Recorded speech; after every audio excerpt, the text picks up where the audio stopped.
Nick Mayhugh has a dead spot on his brain, but you wouldn't know it from looking at him. Diagnosed with cerebral palsy at 14 after a seizure, Nick was told he'd never play sport again. But he didn't listen. Instead, he used it as fuel to defy the odds, playing soccer through high school and college, then becoming a star for the US Parrot 7-a-side soccer team before making the switch to track. Nick burst onto the world stage at the Tokyo Paralympics, winning triple gold and breaking multiple world records he still holds today. But after reaching the pinnacle, Nick realised something most never do, that even achieving your wildest dreams won't give you everything you thought it would. So much more than the sum of his achievements, Nick's become a symbol of hope and a true leader, making invisible disabilities visible so the world can see there's so much more than meets the eye. This is Nick Mayhugh. Welcome to Young Blood, the volunteer video podcast dedicated to young men's mental health. I'm your host, Cal McPherson, and this is a platform for young men and their loved ones to share lived experience stories and show that no matter what you're going through, you're not alone. Suicide is the number one killer of young people, and changing that starts with speaking up. So let's do it.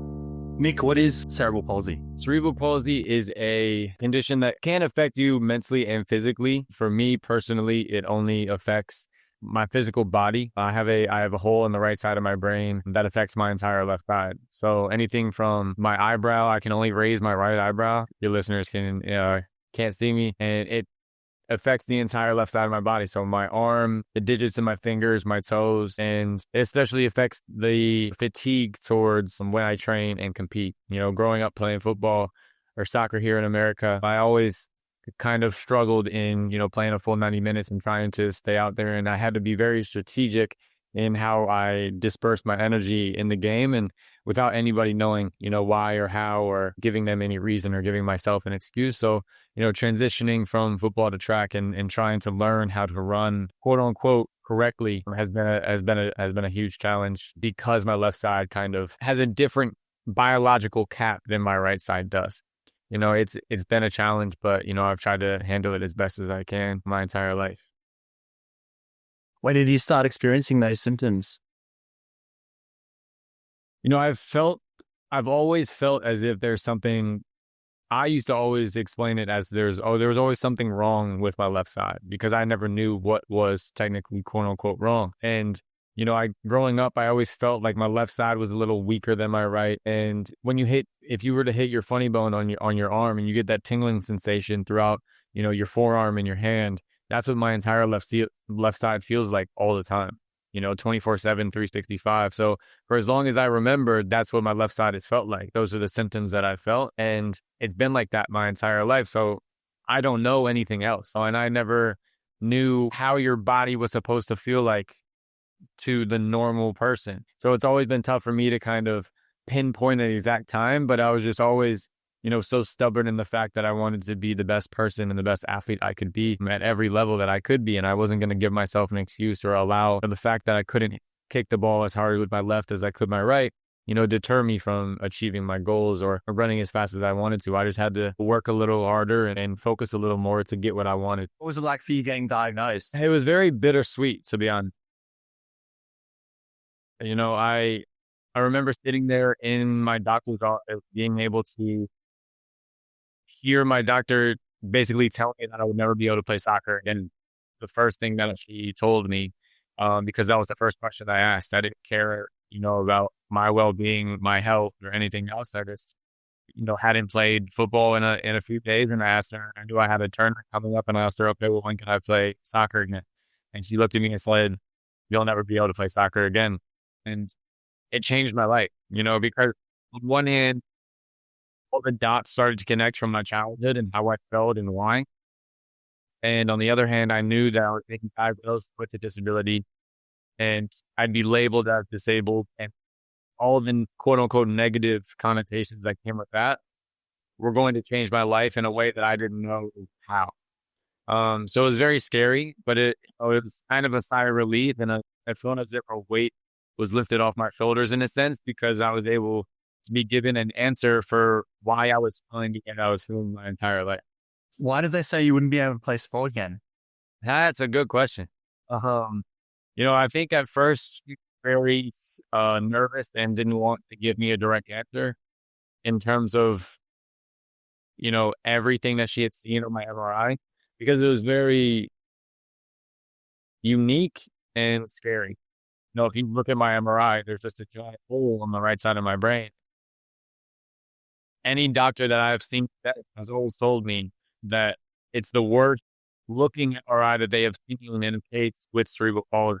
So I'm sure that she panicked, and, the following months after I was diagnosed, neurologists in the area that I grew up in held meetings and calls and, had email chains with everybody trying to figure out, why this happened, what happened, what is it?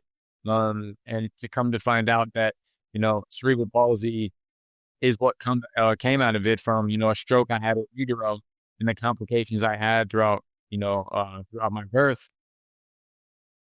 It's kind of, I don't know. I mean, it was very weird, to be honest. I don't know why she said that. I mean, I was 14 at the time and just filled with a lot of emotions that I'd never felt before. And, having told a 14-year-old that, they wouldn't be able to do the one thing that they wanted to do their entire life at the highest level was earth-shattering. And, I had a decision to make in that moment, and I could either let my disability define me, have that quote unquote excuse, that I couldn't do this. I couldn't go to college and play because I have a disability, or, I couldn't play professionally or for the national team because of this, and allow that to kind of beat me up, keep me down, rather than, the decision that I chose to use it as fuel. And, what she said, what my coaches have said, just motivate me to want to be better for myself and what I want to do in life, and also for those who go through a similar experience when I did, to be able to lean on my story, lean on my experience, to know that, there's an entire world that will accept you are, as a person and in athletic sport, Paralympics. And, I'm choosing to, not allow that one sentence of "you'll never be able to play soccer again," stop me from doing what I know I was put on this earth to do. It's a good thing you didn't listen, man. Hey, man, I think I made the right decision. I think you did too. Do you know if she ever watched you win the triple gold and was like, damn, I guess I was wrong? I hope so. I haven't reached, I haven't spoken to her. I don't even know if she still works at the same hospital that I was diagnosed at or rushed to. And, I don't hold anything against her. She was just doing her job, doing what she thought was right in the moment. I just hope that, she was able to kind of sit back, watch it, and feel a sense of, pride, in the sense that she was such a pivotal part in my story to get me to where I needed to be. Maybe I needed to hear that to win through triple gold. Maybe if she didn't tell me that, I wouldn't have gotten in track and field. I'd be stuck in the world of football. So thank you. Yeah, and I suppose you can understand it, having a brain scan like that, which doctors are saying is the worst they've ever seen. You can understand why they'd assume that would mean you wouldn't be able to do all the things that you do, but it just goes to show that you never know, and that can give people a lot of hope that it's possible to defy the odds in some cases. How did you feel about being labeled disabled as a kid and then carrying that around? To be brutally honest, I hated it. When I was 14 years old, growing up in America, growing up in public school, growing up in, a different time back in the early 2000s, society and life was very different. And you're raised to treat people with disabilities differently than normal people. You're told to be more polite and be more kind. You're told to sort of speak to them in a different tone. Or, if you can tell that somebody is disabled or in a wheelchair or something, your mind immediately goes to be softer, because you don't want to disrespect them. You don't want to hurt them. You don't want to be negative in any way, or allow them to feel as if they're less than you. But on the same page, that's sort of what it is now and what it has become. So I knew that I was going to be treated like that if somebody had known that I was going to, I guess, be open with my disability in the sense of telling my friends or my classmates. I was a freshman in high school which is the scariest time to, be different in a world that you feel wasn't made for somebody like you. You have to go to school and have my friends ask me, you haven't been to school in over a month. Like, what's going on? Are you okay? Like, kept it to myself and told them that having medical issues and stuff. And I didn't tell anybody, whether it was my friend, my doctor, my coaches, my teachers, and even some of my family, just because out of the pure fear of not being accepted and being made fun of and bullied and anything negative that comes with that. So I was at first very, very scared, very angry, misunderstood, and, kind of just looked up to God and asked, why me? Why me? Yeah, for a long, long time.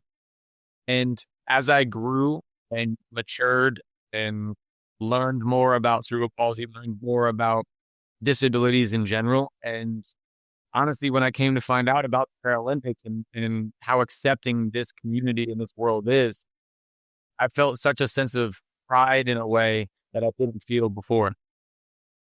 Because it has nothing to do with the disability that you have or the things that you've gone through. At the end of the day, we're all people. I bleed the same. I love the same. It just so happens that I have a hole in my brain bigger than some people have common sense.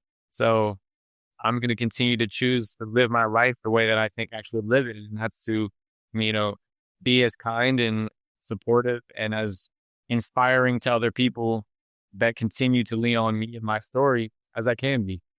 Millions of kids around the world who feel like you felt and don't believe that they're ever going to amount to anything that they dream of being. And that's going to be part of the tough part is like with life, you don't know how it's going to work out until it does. So now it's like, it's cool for you to look back and be like, it was all meant to be and look at everything I've achieved.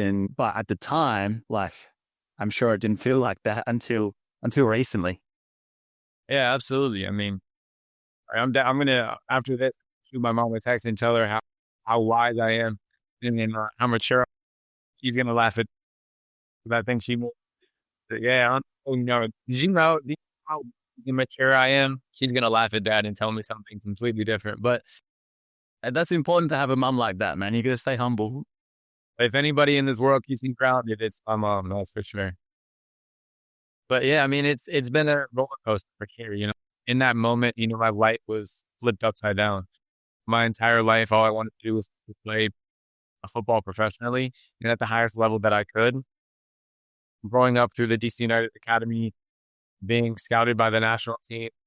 And, my mom went to the University of Maryland, and that's where I wanted to go more than anywhere to play football. And because they were such a prestigious university at the time, and they've, always done well in American soccer in college. And that's where I wanted to go, so to kind of be stripped of those opportunities, per se, in that time, me being a freshman and then finding out that I went through some medical, and they didn't even want to step foot in that realm of we don't know what it is, we don't know what happened, and, we'd rather use our recruitment money somewhere else. Fair enough. Yeah, at the end of the day, it's a business in a way. So it's, less than back then than it is now with NIL and everything that's in America, which is insane. I tried my hardest to be mature about the situation, knowing how to navigate that situation, because I knew that, it wasn't going to end my life, my career. I was 14 years old, and no matter how bad I wanted people to feel bad for me or wanted answers as to why me or, anything along those lines of things I didn't understand, I knew that I could make an emotional or irrational decision in that moment because I was only 14. I hadn't been to college. I hadn't been in high school. So I knew I had, at least 3 years to get myself back on track and use this to help me get to where I want to be. And, that's exactly what I did. I was able to get the opportunity to play Division I soccer and in Division I soccer, go on to represent the national team. And, it's led me to where I am now. I always told myself and my teachers growing up, my parents and my family, I'm going to be a professional athlete. And, if 14-year-old Nick were to be told that 29-year-old Nick is a 3-time gold medalist, 3-time world record holder in track and field, he, I don't think he would believe you. At the end of the day, I think he would go to bed knowing that, that was a possibility and something that I've always believed in myself, that, if I just set my mind to something, that there's nothing in this world and nobody in this world that will stop me from achieving that. How did people around you respond when you told them that you had a disability? I always had support, especially from my family. My mom, my dad are very, very supportive. They're the people in my life who've, been with me every step of the way. And they were very, very supportive. They too didn't understand. And I think that's a very important piece too, because having my mom stand up on my bed and be the only person to watch me have the seizure, that, she then having to call 911, my brother being there and witnessing everything. It was very scary because in that moment, they didn't know how I was going to live. They didn't know what was wrong. And I think it was just a shell shock in life of, after I was diagnosed, they didn't care about any of the diagnosis, any tools that would be put on me, because God blessed me with the opportunity to wake up, and regardless of my disability, in the grand scheme of life, I woke up the next day and nothing really changed, and I was able to live life in a way that, I've always have, and with the support that I've always had. They supported me the same, and the years after, the same way they would if I hadn't been diagnosed with this. And, we learned together. We, Googled things, read things, went to different neurologists, and got different opinions of, what we can and can't do, physical therapy, of things that can help with my left side, because growing up my entire life, I've always just used my left side because I didn't know how. And, I remember my brother being frustrated at soccer practice when he would come watch me, and he would tell me, this practice, you're only allowed to use your foot, or your left foot, excuse me, because I only would use my right. He said, you're only allowed to use your left foot, and if you use your right, when we get home, we're going to be doing drills outside the house with your left foot until the sun goes down. And that's exactly what would happen, and he was the first coach that I really ever had that really forced me to get out of my shell and make myself better behind the scenes and outside of training and everything. So, my support system is very small, and those people in my circle that I hold close to me, that I really allow to really get to know me as a person. And it stayed the same my entire life, life and in sport. So, it was very tough to begin with. As, we learned and as we grew, we prevailed. And we were able to, be sitting in a hotel room getting my way back in Tokyo, and just being able to watch my brother and my dad and, my friends and family who all loved and supported me and allowed me, the opportunity to go to Tokyo and did what I did, to sit there in the hotel room and watch that was just a full circle moment of, regardless of my disability, regardless of everything, we won, we did this. And, to be able to see that and witness that and watch them do all that was the greatest feeling. Did you ever get treated differently? You sound like, obviously, your family was amazing, did the best thing that they possibly could, and you had a close circle that understood it. Do you ever have that fear realized of obviously people knowing that you have a disability and then treating you any differently? Did you personally experience that? Personally, no, and I don't think it has anything to do with me having a disability, but because my disability is invisible, I get treated very differently than somebody who's a double leg amputee or in a wheelchair. People view me as quote unquote normal because I've worked my entire life to compensate for my left side and make it look as quote unquote normal or fluid as possible. When I step foot on a football pitch or when I step foot on the track, the athlete and the competitor in me wants to make it look as normal as possible to get the best output of performance. If you weren't medically trained or told to look for something that you didn't know what to look for, you would not know that I have a disability. So my experiences are completely different than somebody who's in a wheelchair or an amputee, leg or arm, or anything that you're able to visually notice that there's a disability shown. And that's always what I kind of suggest to parents and people that reach out to me and ask me about my experiences and try to, navigate, how I can help them, because my experience and how I've been treated, I learned from being around one of my best friends who's a double LGBT and how he's treated and how he responds to those, situations. And then as his best friends, how do I respond to that if he's not paying attention or if I see any sort of disrespect or anything? And I use it more so as an opportunity to educate people in general on, disabilities and how to treat somebody that, is quote unquote different visually. So, my experiences are fairly normal, and I guess that's a blessing and a curse, being somebody who wants to educate so much on the Paralympics.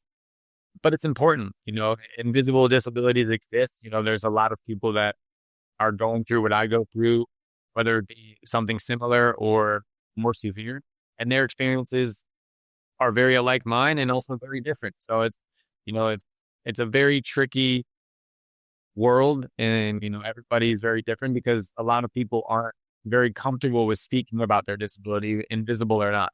And it kind of depends on the person themselves and who they are, the experiences they've gone through, how they were treated when they were a kid. But I try to be as educational as possible and, sensitive to the person and their experiences and things that they have gone through to really try to have that conversation and go from there. Does that make sense? Have people said to you that you don't look like you have a disability? If I had $1 for every time somebody told me and looked disabled, I'd be able to buy the Paralympics and make changes that need to be made. It's yes, every single day I comment on videos, DMs on Instagram and TikTok, and people telling me that I'm faking it, I'm trying to rig the Paralympics. Every single day people tell me I don't look disabled, and I take it as a compliment in some way, because it's very easy to tell, saying it to compliment you in a way of, oh, you worked really hard, I couldn't tell you had a disability, and they want to be respectful and positive about it, and I understand that. But then there's those people that will DM you or message me on my leave comments on my videos that you're not disabled at all. Like, hey, what's wrong with you? How can you take an opportunity away from somebody who actually has a disability and such? And those trolls on the internet will always be there. It's the way of social media that we live now. The pros and cons of having a social platform, and the platform that I've been given by people that have chosen to follow me. I feel very blessed to have this. So, I'm not ever going to really complain about it, but I just use their comments, make them into videos, and use them as opportunity to then educate them, hopefully, if they're not too, close-minded and stubborn, but to educate other people that, maybe who be unaware that, somebody like me who doesn't look disabled is. Because if you look at me just as the show of a body, I won't look disabled. But if I were to show you my MRI, that is the most ridiculous thing I've ever seen. And I don't even understand how I'm walking, talking, and able to do things that I'm doing. That's, a blessing within itself, a medical miracle. So maybe I just need to lead with that first. Maybe I just need to start every video just with my MRI, or I need to come up with a bodysuit that I racing that just has my brain scan on it in anything that I do. You did a version of that, bro, with your hairstyle at the Paralympics, which I saw some photos of.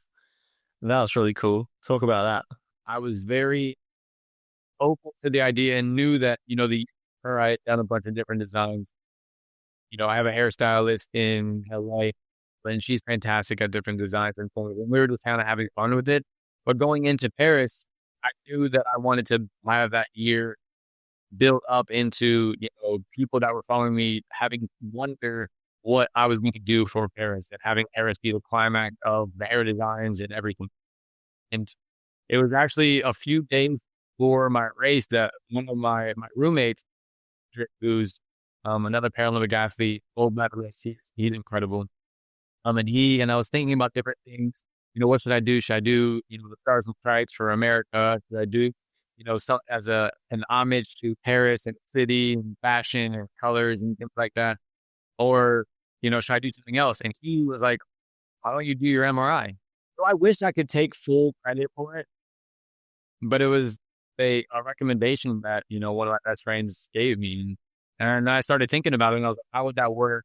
Could I do that? Could I find an artist that could do that in the city of Paris? And sure enough, we did. And I knew that because I don't have a physical disability and there's not enough time where the Paralympics has a capture on the world, let alone in America, when they make it as difficult as it is to even watch the Paralympics, and not knowing how much time I would be able to have with the American people or people that are watching worldwide to see me specifically, to educate them in a way that is outside of social media. So I tried to do what I did. It would just make a statement in what I do on and off the track. Being able to dye my hair and point to it on my way out, and just have somebody, they'll be like, what is that? And to then Google it and then find me and then my MRI and, have that sort of domino effect of having that explanation without even me having to do it was a little clever way of doing what I could with the time. So I appreciate that. It was one of the sickest haircuts I've ever seen. So shout out to your stylist in LA. What was the impact of going out there with that haircut and drawing attention to those invisible disabilities? I mean, it was huge. The amount of support that I received from that, from the Olympics themselves and, the Paralympics and, people that were very interested in learning more. That was the best part of it, because then people, like I said, were able to see that on TV or see what the Olympics had posted on Instagram or any other social media, the Paralympics as well. And for them to, just be curious, that was my intention, was just to ask a question, and whether it be what was on my head leads to finding out it's my MRI and why, and for them to be able to then navigate their way to the Olympics, social media, or to then be able to have that explanation and then educate themselves on who I was, what my disability is, and why I did what I did. Because by the time it came up, I had already posted some things about it. And so it was kind of, strategic in a way, and something that I knew that I wanted to do, because that was the only way that I was going to be able to make the impact without making it as direct as possible after the fact.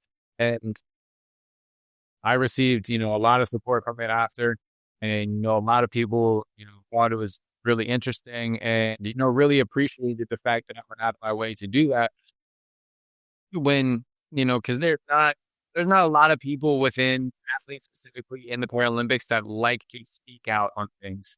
And, it's their own, I understand. But, I've been given a platform to, I think I know the sport and this community more than just some medals and some world records. By the time I'm gone, like, my medals are in a shoebox, in my closet. And, I'm very proud of what I did, but there's no greater joy that I feel than somebody messaging me, telling me that, my story and what I've been through is the reason why, for their kid, or they, didn't give up on sport. They haven't been picked at school for a sport because they have a limp or they have cerebral palsy and nobody thinks that they can run or play sports. But because they saw my video, they're going to go try out in their local team, not give up. And just that alone is the greatest feeling in the world. And so I think it also circles back to, if I can go out of my way to spend a little bit of time and money to educate people on the world stage and the little time that I have, I think I owe it to the community of the Paralympics to kind of try to leave this community and this sport in a better position in which I found. Is, you're given a platform, and I want to make the most out of it that I can. And I think that, the ability to, speak up and speak out on, things that have directly happened to me or the experiences that I can speak about and giving other people is something that I want to do. And I will continue to do for the rest of my time, in this sport or on this earth. Well, it seems to me that that's what the Paralympics is supposed to be about, and that's the power of it. And it's getting much more attention now these days than it has in the past, which is a good thing, and that needs to continue to grow. But yeah, that's the power of it, and the beauty in it is that platform to be able to share that story and what that means. Like, it's never just about winning whatever the event is or competing. It's about the story that it took to get there and what that represents, and that you're inspiring millions of people who are watching that, thinking that that could be them. And it's a similar story for a good mate of mine, won gold at Paris in the para rowing. And he's a similar type of guy. Like, he, of course, is ultra competitive and was incredibly proud to win, but he now works with up and coming young people with disabilities in sports and mentors all of them and talent scouts. And that's what his life's about.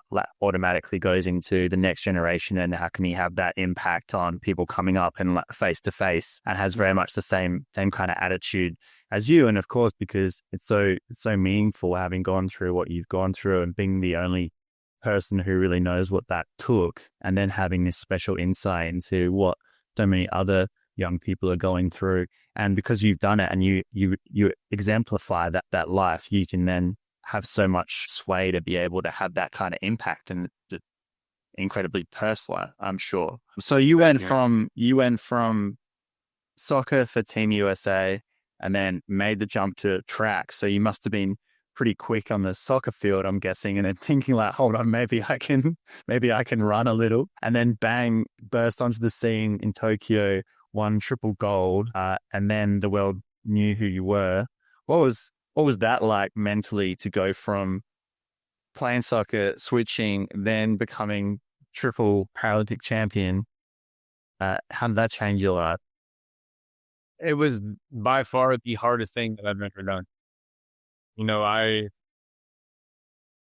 also thought I was pretty quick on the field, but come to find out, when you're running, laterally on the field, and you have the ability to run in any direction at any time, and having to be, have a short burst of speed, you're very rarely sprinting, 40, 50 meters, let alone 100 yards, 120 yards, which is a football pitch, I think that's right. Very rarely are you doing that. Come to find out, when I started running track, I was very slow.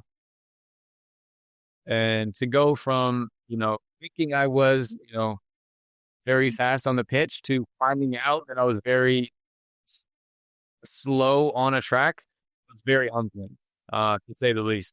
And having to come out of the block and to really have to break down how I thought I should run, and the more efficient way you have to run to get the most out of your body.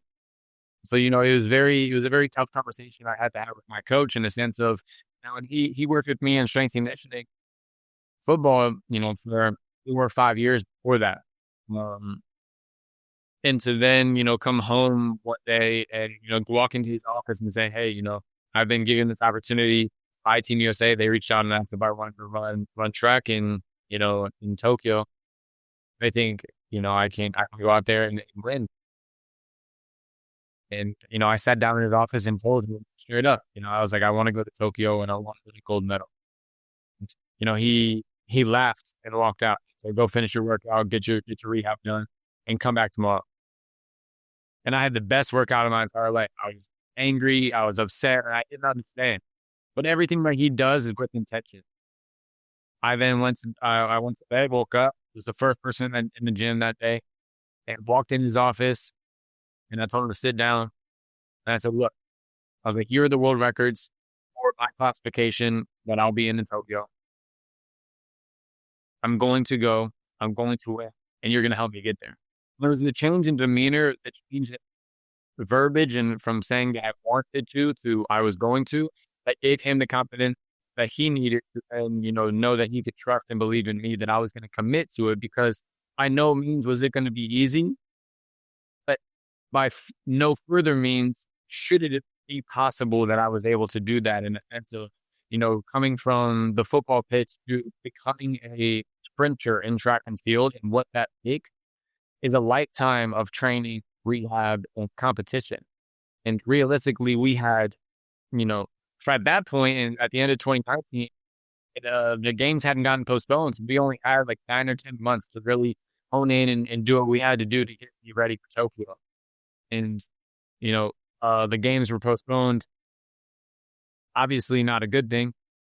But for me personally, in retrospect of, what I was trying to do, it was the best thing for me because then it gave me an extra year to train and learn and really, be a sponge to the sport of track and field. And, I really had to squeeze a lifetime of training into 2 years. And it changed my life. I'd always grown up and thought that I was able to do what I wanted to do and what I set my mind to. And, I had moved down to Charlotte, North Carolina. I wrote the world records on pieces of papers and hung them up on every wall in my house. She, had introduced me to a couple of different things. And that was one of the things that I really leaned into. I'd always been very visual my entire life. And that's how I learn and really believe things to be true is to write them down, to see pictures of it, to, manifest it in a way that makes sense to me. And that's what worked for me, being able to see that and have, the world record be the first things that I was going to see every day when I woke up and the last thing that I was going to see when I went to bed. I think that was kind of the reason why it looked so easy for me when I got to Tokyo because I'd already believed wholeheartedly that it was going to happen.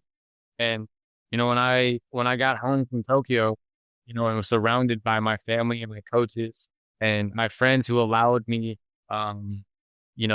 the opportunity to do the crazy thing that I wanted to do, which was try to become a track and field athlete in less than 2 years. When I got to Tokyo, I was a soccer player trying to run track. And, and by the time I left Tokyo, I felt solidified as a track athlete and knew that I was just scratching the surface and I was excited to really try to figure out, how fast I can be in this sport. And, I'm still trying to find that out. And, I'm working every day to try to better myself as an athlete. And, it's a journey that, I've had so much fun and, joy in trying to do something and fail and figure it out, and fail. And, it's going to be a lot of fun to continue the journey in LA. Immediately you hit the pinnacle, like you win gold straight up. No one expected you to, you didn't expect you to. Then you win 3 gold, which is just like so crazy.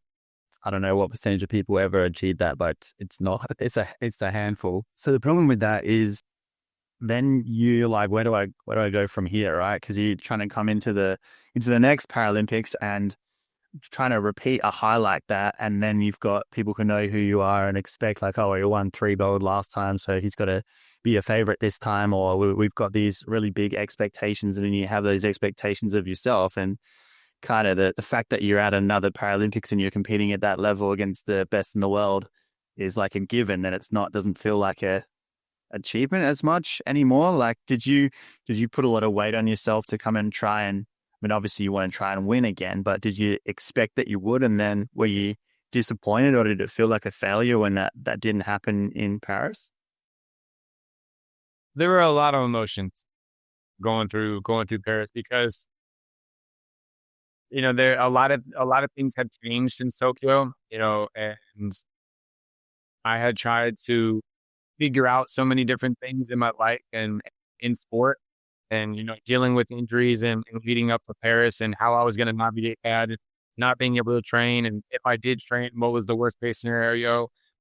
Should I get surgery and not be able to compete, and then try to get back to a place and that I was going to be able to go to nationals and qualify for the team and do that, or is it something that we manage and we try to make the most of it the entire year and give it one shot, one go in Paris at the Paralympic Games? And it was a conversation that I had at the beginning of the season, back in at the end of 23, I'm going into 2024. And it was a really hard conversation to have with my team and with those that love me to, want to see me, because they understood that, I wasn't 100% that entire year and I wasn't the person that I wanted to be. But, at the end of the day, that's not an excuse. And as soon as you get to the games, you're on that line. It's not necessarily a matter of who's the fastest athlete in the world, whether it's the Paralympics or the Olympics. It's who's the fastest on that day. I'm very confident in myself, my ability to perform. And, I will always bet on myself versus anybody. Every time that I get to training here in Florida and I got no allowance next to me, in every single rep in my head, I'm walking to the line telling you that he's slower than me, that I'm going to beat him in this rep. Do I believe it? Absolutely not. But it's just who I am. It's just that competitive edge that I have. And, that's where I went to in Paris. So, I really had to gut that out and, trying to deal with what I was dealing with physically. And to be honest,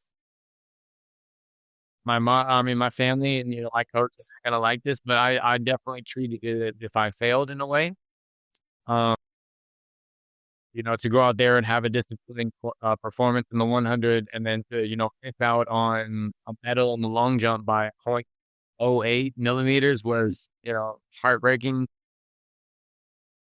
But I worked so hard with my therapist and worked so hard with, those around me that love me and support me and understanding that it's not necessarily about that in that moment. It's about, being present in the moment and getting appreciative of what you have.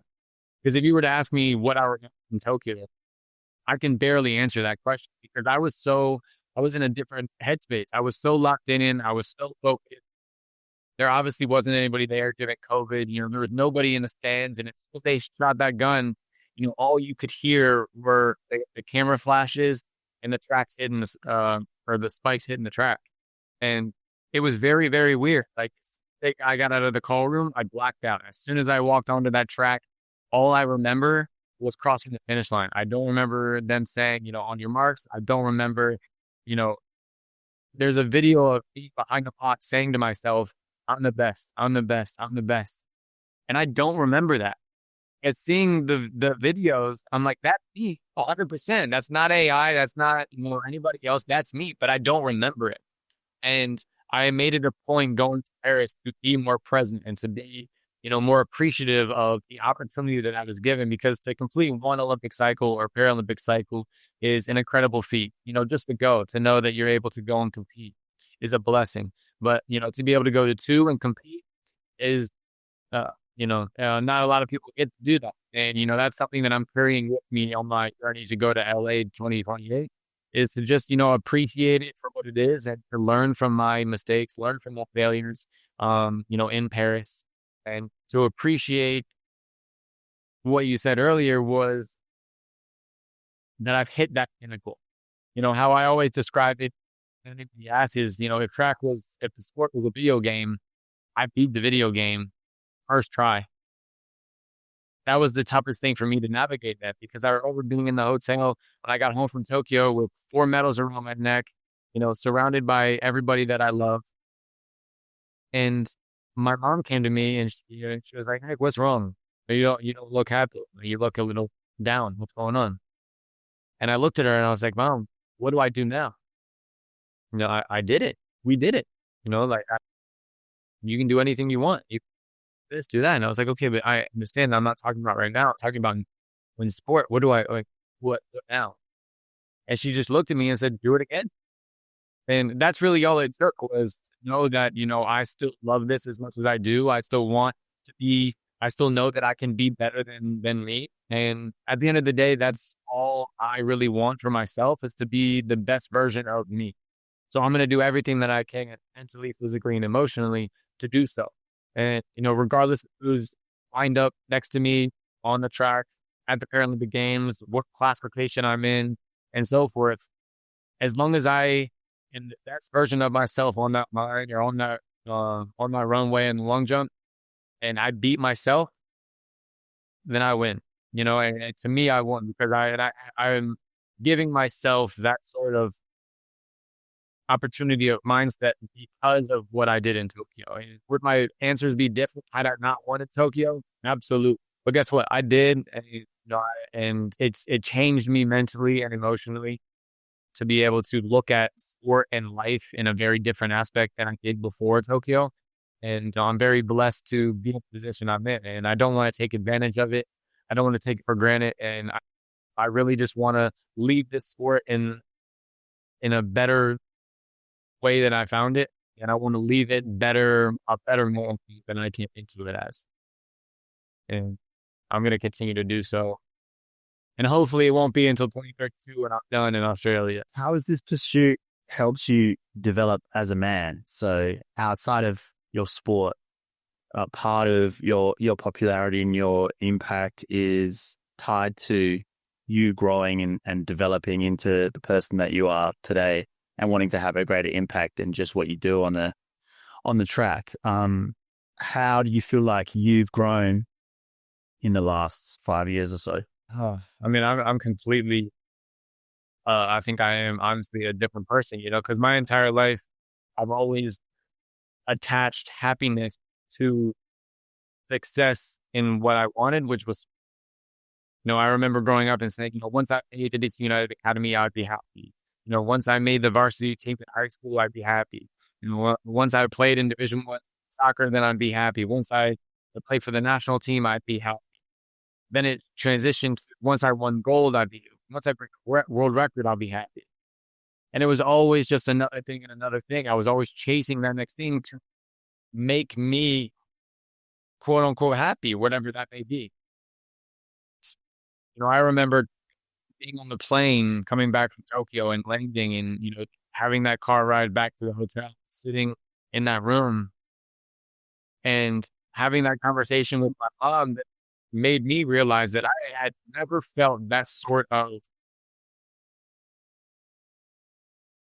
not knowing what direction I was going and sort of a depressing sensation of, not knowing what I was going to do or what I should do and why. And I've never felt so depressed and unhappy in that moment than when I had gotten back and did the one thing that I thought was going to make me the most happy in my life. Were there happy moments? Of course. I don't think that a human is wired to be able to feel that natural high that you do when you're standing on the podium and you're listening to your national anthem one time, let alone 3 times. And, to be there alone was tough. And I think that I would have had a better, understanding mentally or emotionally had my family been there and I would have been able to experience with them. But it changed me in the way of, and in speaking, leaning in onto my family and my therapist and, being open to speaking about it and how I felt. I think it's important to understand the difference between happiness and joy. And, I was chasing happiness. I was chasing a moment to make me feel a certain way.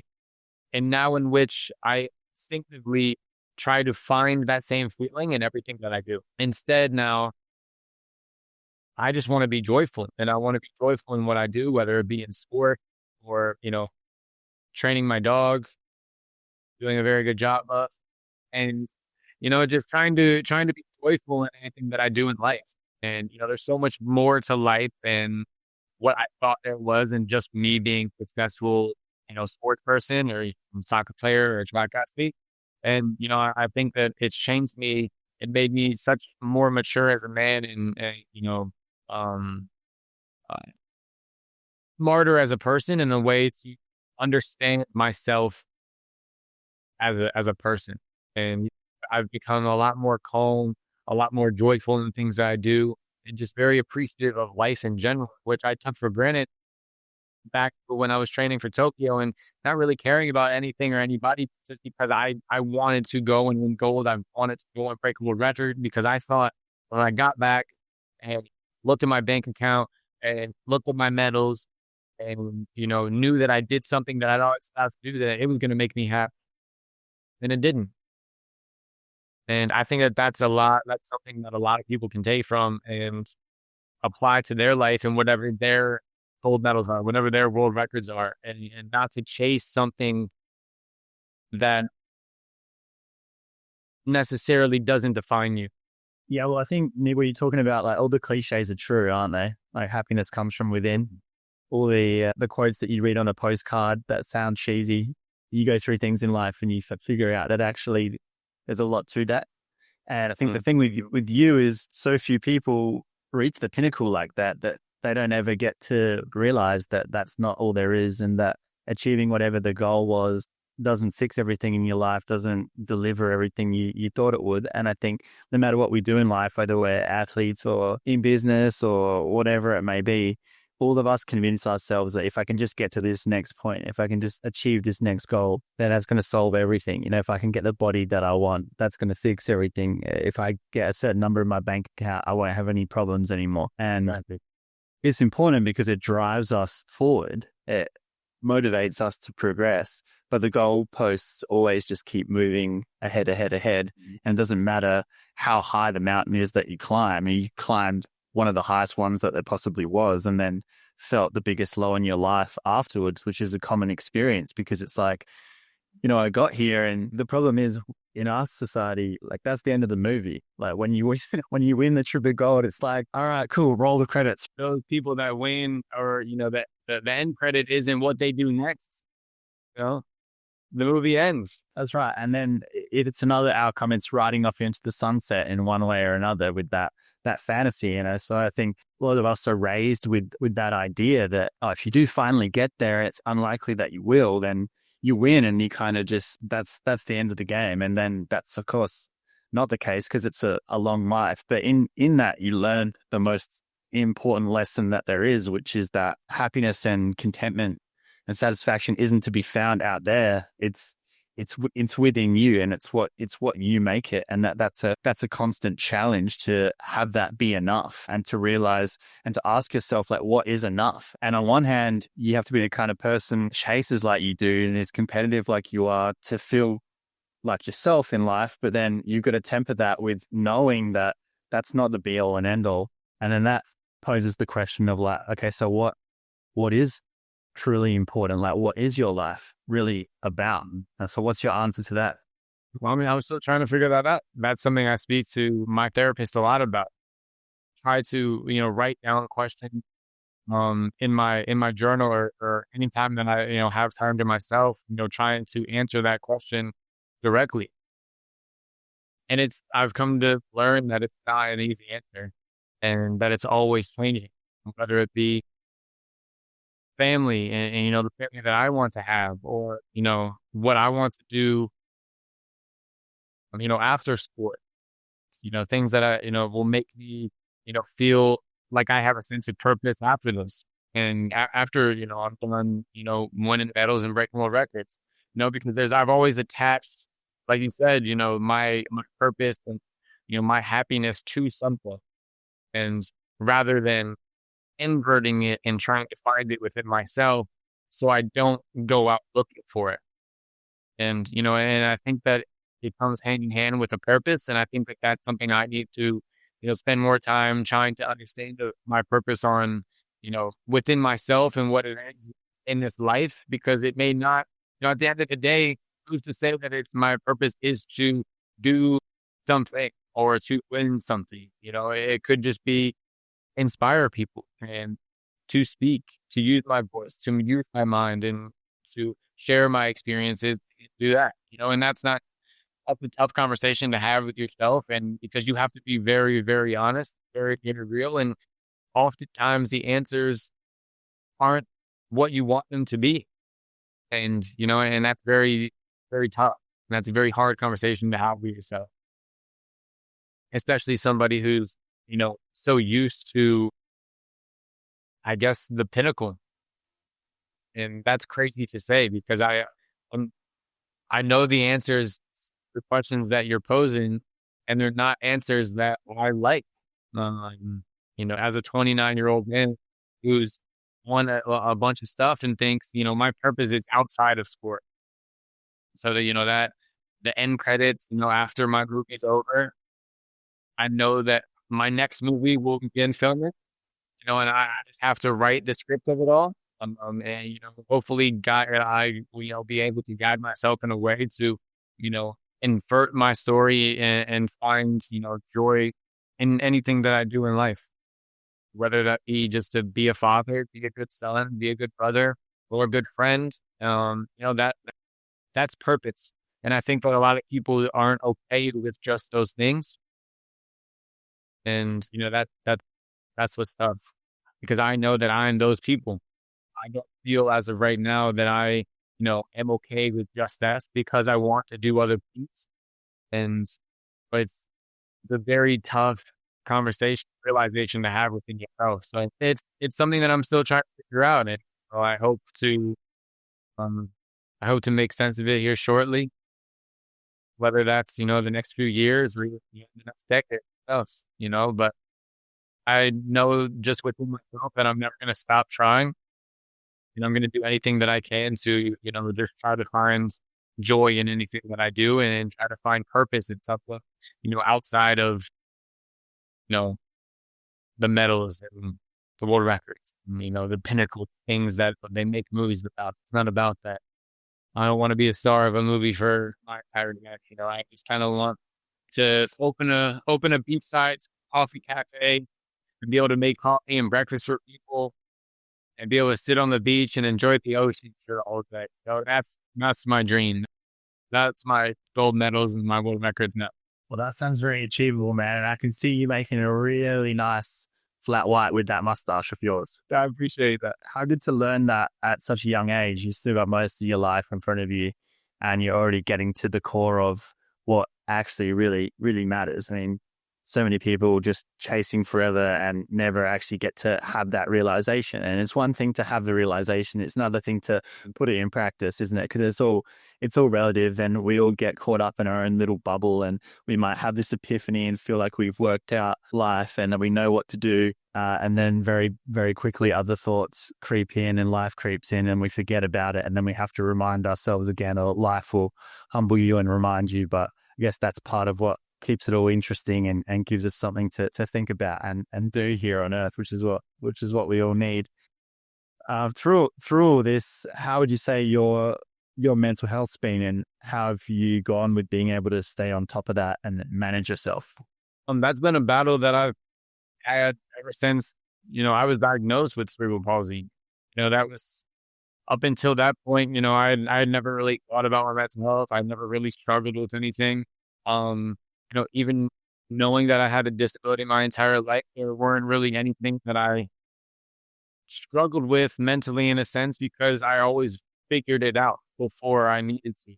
I was very open and honest with my mom, my dad, my brother, and, I didn't have any problems, speaking to therapists when I was younger or, being open and, telling them, why I felt the way that I did, why, or any of the,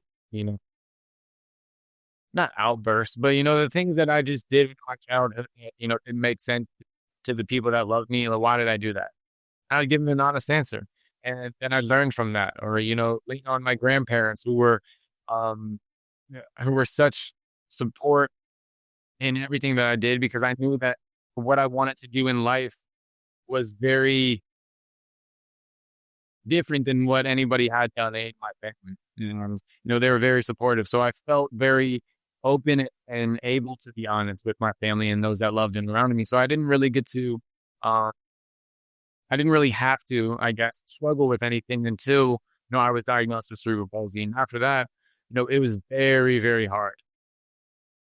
That was the scariest time of my life. That was definitely a time where I was questioning everything. My faith, why I felt the way that I did, why did it happen to me, and very, very negative, very angry, and very against the world in every aspect of that. And it was very, very tough for me.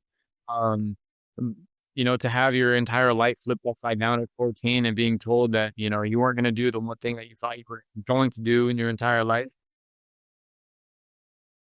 was very eye-opening for a 14-year-old, just have the entire world in front of him. And, to then be able to then navigate, I was going to get back into school and, continue my academics, also trying to be the best version that of an athlete that I needed to be able to get to somewhere that I wanted to be was tough. And I leaned on, my guidance counselors. And it's so funny to think about the people that I haven't spoken to in almost a decade now of, who were such critical parts of, my journey. And it was just something that I was always very honest about. But going into college and, having to be honest with my coaches and my teammates about my disability when, or I joined the national team because I knew that they were going to find out one way or another. And, to get some backlash from it and to be made fun of, be bullied a little bit here and there. But, there's always pros and cons with everything. But just kind of staying on top of it and being honest and true to who I was as a person has always been my mantra above anything else. I always wanted to stay true to myself, regardless of what anybody said or felt about me. And I knew that that was going to change me and who I was as a person. So, being able to have the opportunity to then represent the national team and, go to Tokyo and do what I did, I leaned heavily on, my support system, the doctors and therapists who helped me, kind of stay grounded and stay on task of what I needed to do, because I would always let my mind wander of, what if I go to Tokyo? What if I set the bar too high? What if I go to Tokyo and don't win? What if I don't break a world record? What if I make a fool of myself and, trip and fall? I'm a soccer player trying to run track. My mind would immediately go to all these things every single night when I was laying in bed. And to then be able to go through the exercises that I was taught and the exercises that I went through, the things that I needed to just say to myself and really believe and write the world records up on pieces of paper in every wall in my house, and things that were just visually made sense to manifest it in ways that made my mental health and my mental fortitude as strong as it is today. And so I've continued to carry that, using through getting injured, going to Paris, knowing I had a target on my back, knowing I was somebody who had such success very early. And, I was right back there in my mindset, Tokyo, what if I go to Paris and fail? I did fail. So, on my way home from Paris, how are you able to then bounce back from that? How are you able to then learn from that? What can you take from it? Because you failed or you think you failed, did you wake up the next morning? Did the sun still come up? Did the sun go down? Did life still go on? Yeah. Life doesn't end just because something doesn't work your way. And that's something that I've tried to tell myself and just force myself to be mindful of the things that matter and my purpose and the things that you've spoken about. So I think it's changed me in a lot of ways. It's made me more calm. And I've tried to really do a lot of inner work and try to figure out things that work for me in my mental health to keep me on the right path, to know that, I haven't run my fastest yet. I haven't jumped my farthest. And there's a lot more in store for me as an athlete and me in this sport and me in life. I just don't really take anything too serious nowadays. And it's a lot easier on my mental health, and I feel a lot better with things because I like to just enjoy it and be present for what it is. So there's a lot of different things that I do, whether it's waking up and enjoying my mustache, making a flat blade, or meditating while listening to some music and, going outside and throwing the ball with my dog. And those are things that ease my mind, and I'm able to walk out of the house and go to the track and really get to work and do what I need to do what I've ultimately set out to do. And that's to be the best version of me. And I will continue to do so.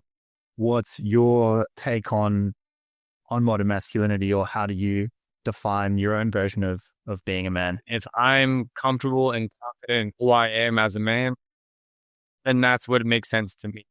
And, at the end of the day, we're all, and, as society changes, as people continue to learn, as, things change in the world, I think it's very important to be as honest with yourself as possible. And, for me personally, it was to speak about my feelings, to be open and honest with myself and with those who loved me and the things that I was going through, whether it be mentally or physically. Obviously, being diagnosed and having a hole in my brain and knowing that it stemmed from the complications that my mom went through at birth, it'd be very ignorant and self-centered to not be open and to talk about it. It'd be very emasculating for me to keep it to myself and not talk about it. And out of respect for my mom and out of respect for my family, because they've been with me every step of the way. So I think that, in doing what I'm doing, whether it be as open and honest with myself and about, what I go through with that particularly, is the most masculine thing I can do for myself.